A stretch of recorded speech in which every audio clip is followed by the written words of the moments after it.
सभी विद्यार्थियों का और अन्य लोगों का बहुत स्वागत है एक बार फिर से इस चैनल पर। आज हम बात करने वाले हैं कक्षा 8वीं का गणित का तीसरा चैप्टर है आपके पास, चतुर्भुजों की समझ। हिंदी मीडियम के लिहाज से हम बात करेंगे आज यहाँ पर स्टूडेंट्स के लिए चतुर्भुजों की समझ। और चतुर्भुजों की समझ को समझने के लिए हम शुरू से थोड़ा सा प्रारंभ करते हैं। आपने देखा है अक्सर आपकी किताबों में, ये एक सीधी दिशा में आपके पास जो है एक सरल रेखाखंड है।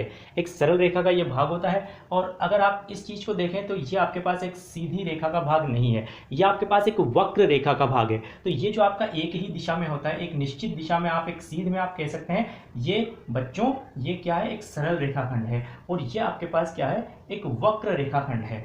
और इनसे हम कई तरह की समतल आकृतियां बना सकते हैं। समतल आकृतियों का मतलब है कि जो आप एक सीधी सतह पर, सीधी दीवार पर जैसे चिपका सकते हो, सीधे आपके कागज पर आप उसको रख सकते हो, ठीक है। जैसे आपका कागज है वो एक सीधा समतल होता है, तो हम ऐसी समतल आकृतियां जो इसे बना सकते हैं। हालांकि हम इसे दूसरी आकृतियां भी बना सकते हैं जो आड़ी टेढ़ी हो, पूरी जगह घेरती हो, जिन्हें हम त्रिविमीय आकृतियां कहते हैं, 3 दिशाओं में। लेकिन फिलहाल हम इस चैप्टर में पढ़ेंगे समतल आकृतियों के बारे में। तो किस तरह की समतल आकृतियां बना सकते हैं, देखिए बहुत सारी समतल आकृतियां मैं यहाँ पर बना रहा हूँ, या तो इस तरह के रेखाखंड से या इस तरह के रेखाखंड से। इस तरह का रेखाखंड आड़ा टेढ़ा कैसा भी मुड़ा हुआ हो सकता है ये आपके पास इस तरह से।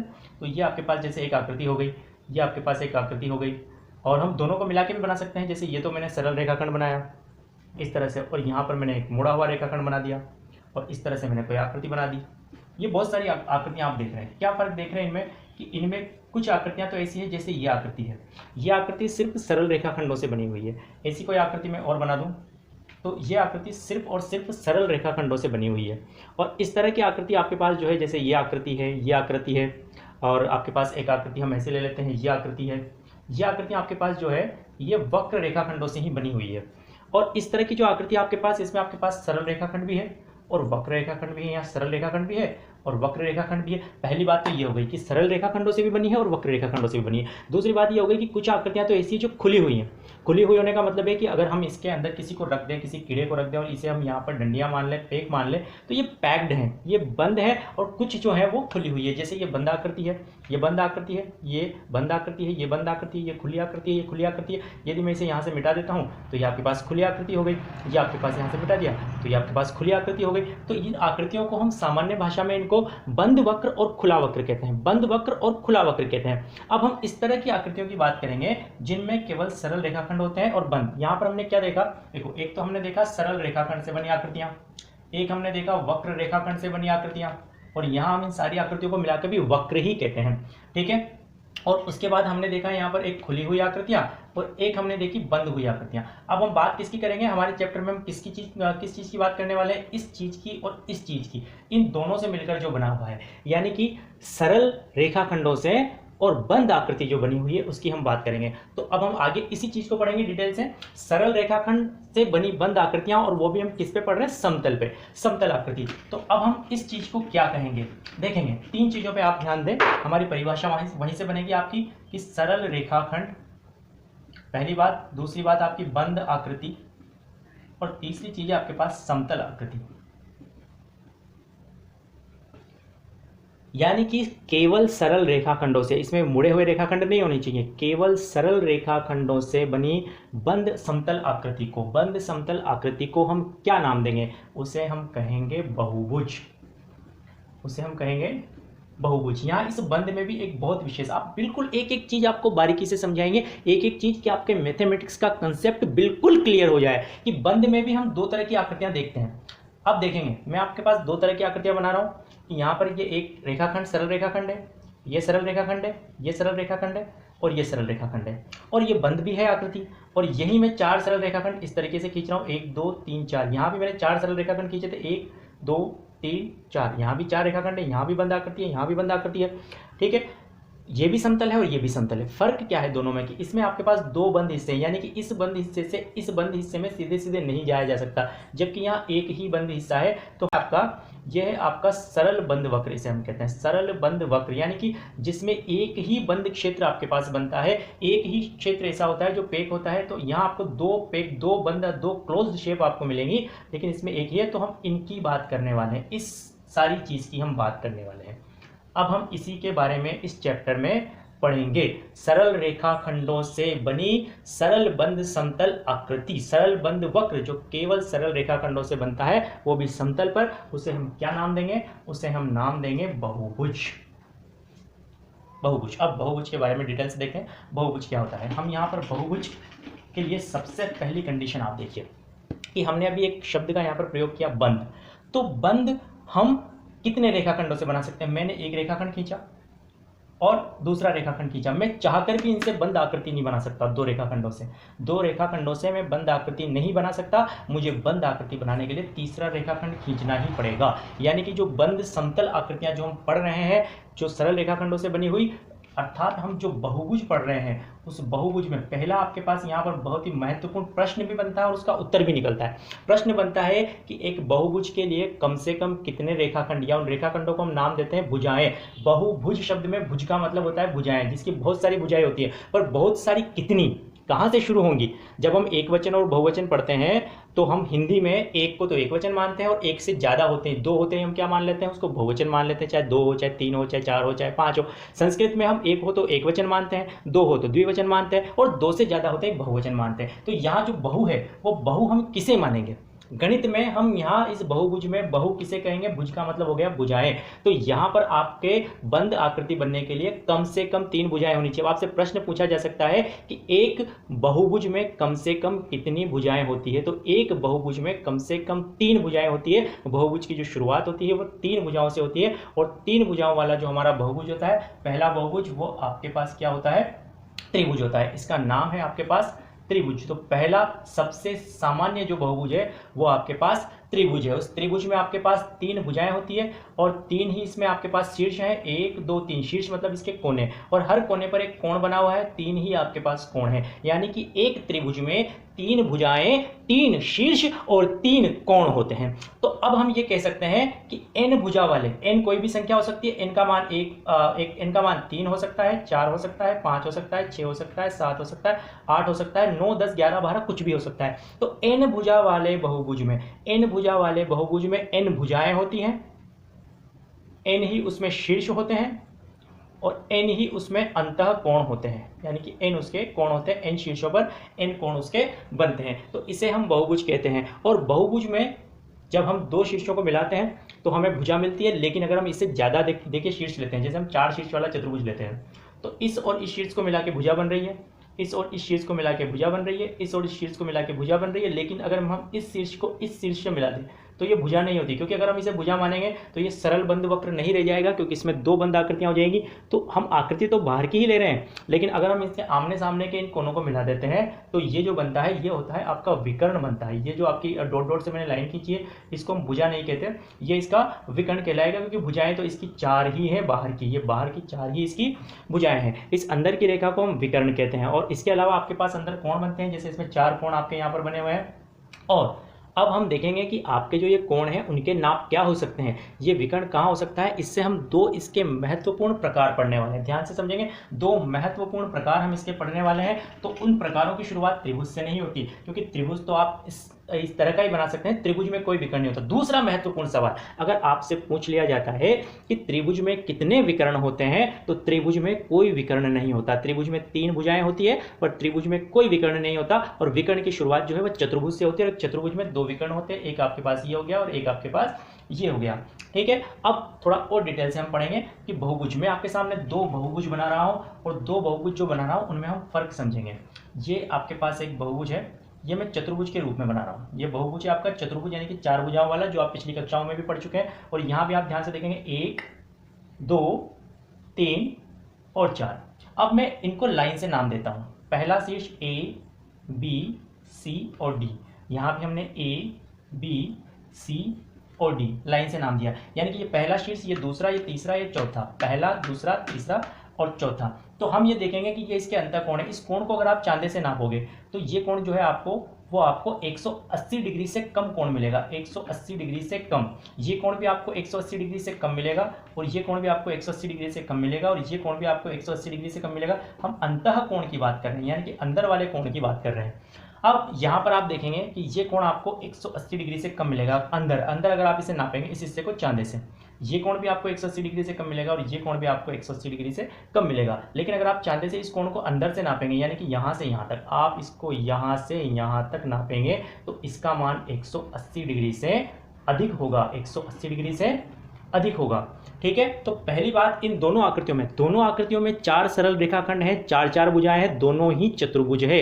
लेकिन इसमें जो सारे ही अंतःकोण हैं वो 180 डिग्री से कम है और इसमें एक अंतःकोण जो बी पर बना हुआ है अंदर, ये वाला अंतःकोण, ये अंतःकोण ऐसा है जिसका मान 180 डिग्री से अधिक होगा। अब दूसरा फर्क आप यहाँ पर समझेंगे।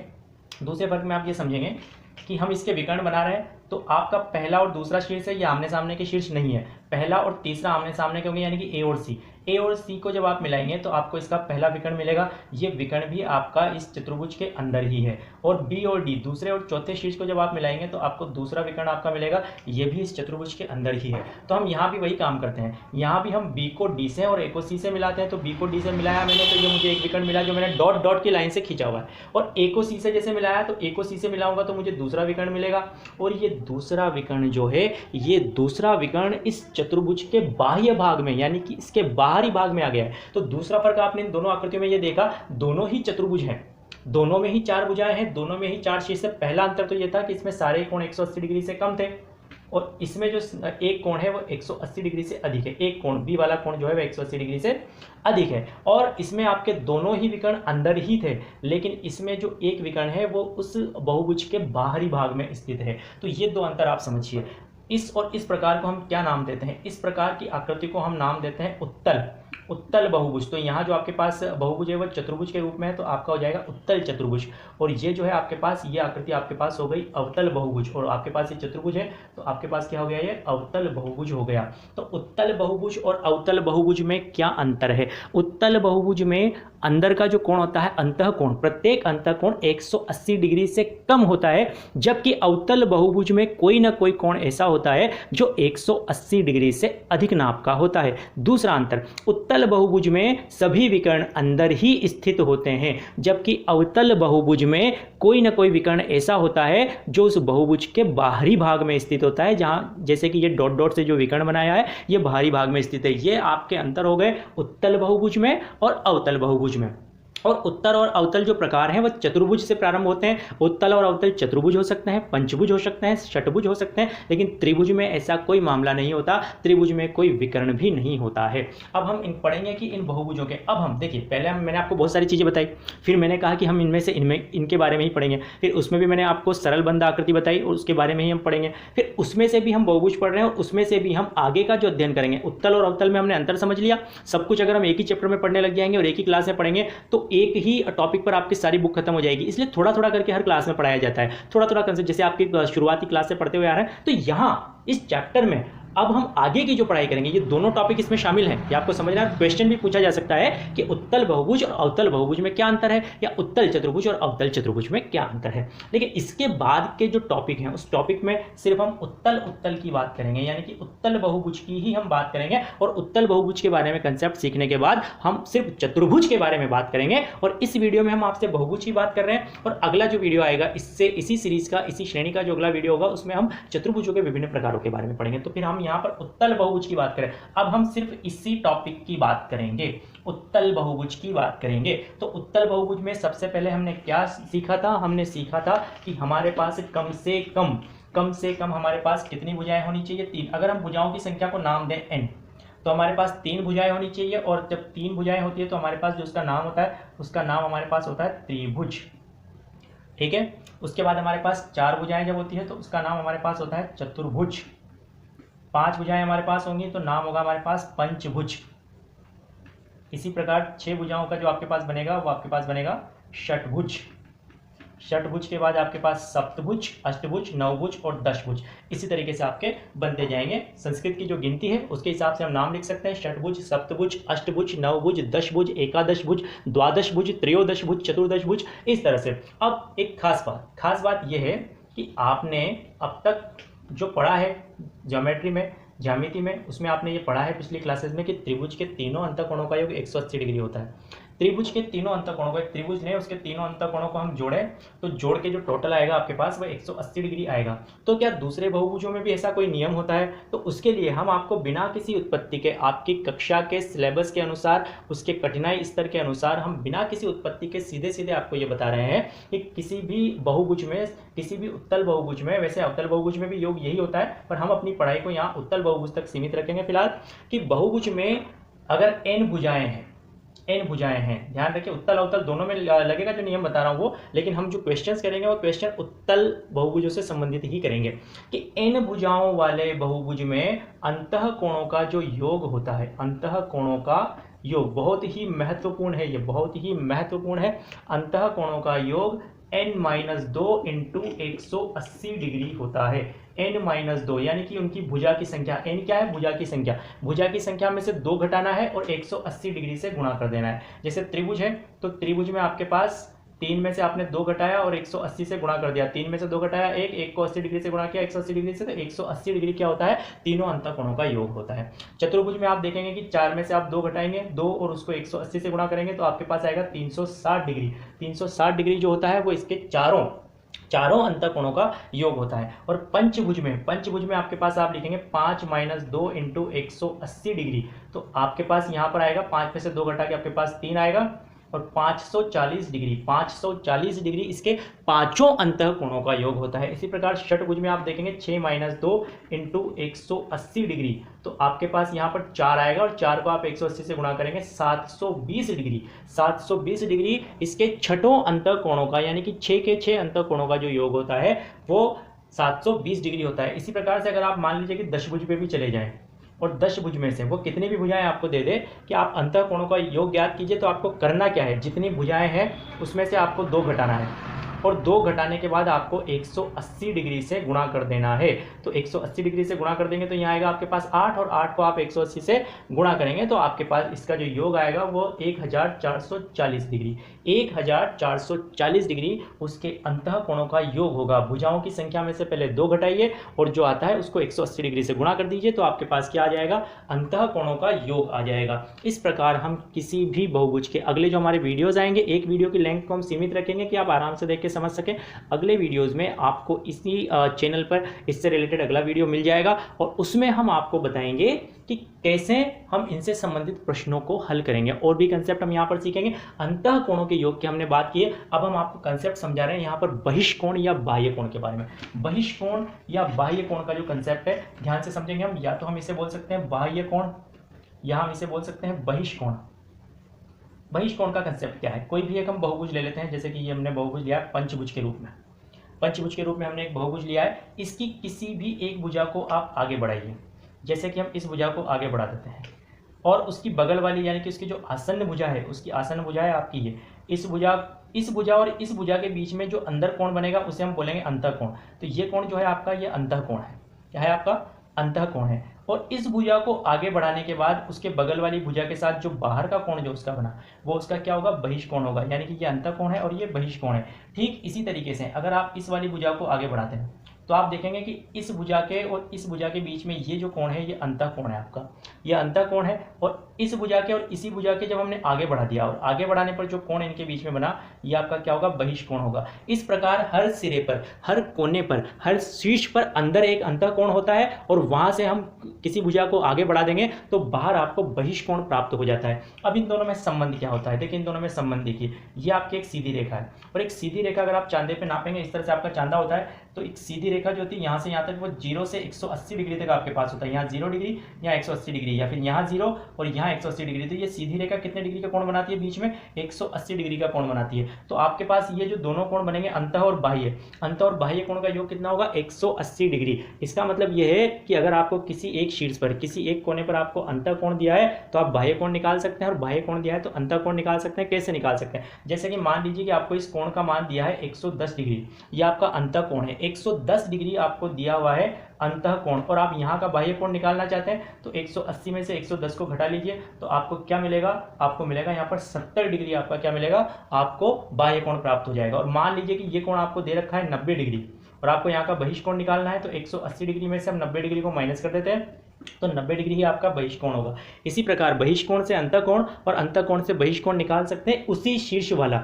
इस बहिष्कोण से यह अंतःकोण आप नहीं निकाल सकते, इस अंतःकोण से ये वाला बहिष्कोण यहाँ जो बनेगा वो नहीं निकाल सकते। आप जिस शीर्ष का अंतःकोण दिया है उसी शीर्ष का बहिष्कोण उससे निकाल सकते हैं। और ये हमारा जो कंसेप्ट है आज, ये अंत और बाह्य कोण का कंसेप्ट है। और आज के वीडियो में जो हम आपको बताने वाले हैं बाह्य कोण के बारे में, बाह्य कोण में आपके एक बहुत ही अच्छा नियम है और बहुत ही काम का नियम है कि भुजाओं की संख्या कितनी भी हो, आपका चाहे त्रिभुज हो, आपका चाहे चतुर्भुज हो, आपका चाहे पंचभुज हो, चाहे आपका षटभुज है, चाहे आपका सप्तभुज है। अभी हमने देखा था कि अंतःकोणों का योग सब में अलग अलग आ रहा था। इसमें 180 आ रहा था, इसमें आपके पास 360 आ रहा था, यहाँ पे आपके पास 540 आ रहा था, यहाँ आपके पास 720 आ रहा था। लेकिन बहिष्कोणों का योग सब में 360 डिग्री ही होता है। यानी कि जितने भी आप बहुभुज बना सकते हैं उसमें बहिष्कोणों का योग 360 डिग्री ही होता है। और आगे आने वाले वीडियोस में हम सम बहुभुज की बात करेंगे और सम बहुभुज के अंतः और बाह्य कोण ज्ञात करने में इस नियम का बहुत ही अच्छा उपयोग होता है कि हम कैसे उसका प्रत्येक अंतःकोण या प्रत्येक बाह्य कोण ज्ञात कर सकते हैं। तो एक बार फिर डिटेल से समझिए कि आज हमने क्या सीखा इस वीडियो में। सबसे पहले हमने सीखा यहाँ पर सरल रेखाखंड और वक्र रेखाखंड, उनसे बनने वाली आकृतियां। उन आकृतियों में हमने देखा कि आपके पास जो वक्र थे वो खुले वक्र हैं या बंद वक्र हैं। और बंद वक्रों में जो समतल आकृतियां थी, बंद वक्रों में समतल आकृतियों में हमने देखा कि वो सरल रेखाखंड से बन रही है या वक्र रेखाखंड से बन रही है। और जो केवल सरल रेखाखंड से बन रही थी उसको हमने क्या कहा, उसको हमने बहुभुज कहा। और बहुभुज के लिए हमने देखा कि कम से कम 3 भुजाएं आपकी होना जरूरी है, कम से कम 3 भुजाएं होना जरूरी है। फिर हमने उसके बाद देखा कि 3 भुजाओं से आगे जाने पर, जब 4 भुजाओं से चतुर्भुज से हमारे पास एक मामला और हो सकता है, हमारे पास उत्तल बहुभुज हो सकता है और अवतल बहुभुज हो सकता है। और उत्तल बहुभुज और अवतल बहुभुज में जो अंतःकोणों का और बहिष्कोणों का जो नियम है कि किसी भी बहुभुज में अंतःकोणों का योग कैसे ज्ञात करेंगे, n-2 × 180 डिग्री से, भुजाओं की संख्या में से 2 घटा के 180 डिग्री से गुणा करके। और बहिष्कोणों का तो बहुत ही सीधा सा नियम है कि कोई सा भी बहुभुज हो, बहिष्कोणों का योग हमेशा 360 डिग्री ही होगा। और इससे संबंधित जब हम प्रश्न हल करेंगे उसमें हम इस कंसेप्ट का प्रयोग करेंगे, दोबारा से फिर समझेंगे और इस चैप्टर को हम पूरा डिटेल से समझेंगे। हमारे चैनल के साथ बने रहिए, सीखते रहिए और बढ़ते रहिए। बहुत बहुत धन्यवाद बच्चों।